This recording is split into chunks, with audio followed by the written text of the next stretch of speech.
in this book, history is our godmother at birth.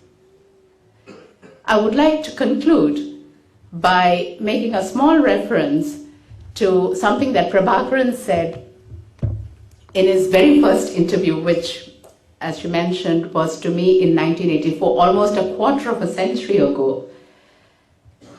And I asked him a question. It was the very first interview, so of course I had a whole lot of questions to ask about Jayavardhane, about the conflict, about history, about the armed struggle, about the democratic struggle, so on and so forth. All kinds of questions were asked. And then I asked him one question, the answer to which I still remember a quarter of a century later. I have interviewed a whole number of presidents and prime ministers. I don't remember a single thing that any one of them said. But this is one thing that I cannot forget. And to think, before I tell you what it is, just to think that Prabhakaran was only 29 years old when he said this. After asking all these questions, I suddenly popped this question: who is your friend, philosopher, and guide? Came the answer: nature is my friend. Remember, the LTTE is a guerrilla organization that uses the natural terrain to conduct its warfare. So the natural terrain is your best ally when it comes to running away from the forces, is your best ally when it comes to surprise, ambush, taking on your enemy.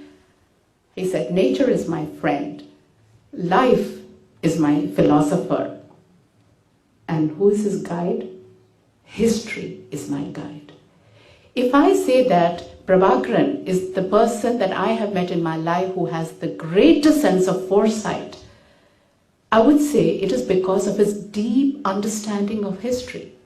It is that deep understanding of history, of the past, that enables him to have this clear vision into the future. And so I would like to conclude by saying that may history be the guide to take the Tamils of Sri Lanka to their rightful destiny so that they can live in peace, in freedom, in dignity, and above all, in honor. Thank you.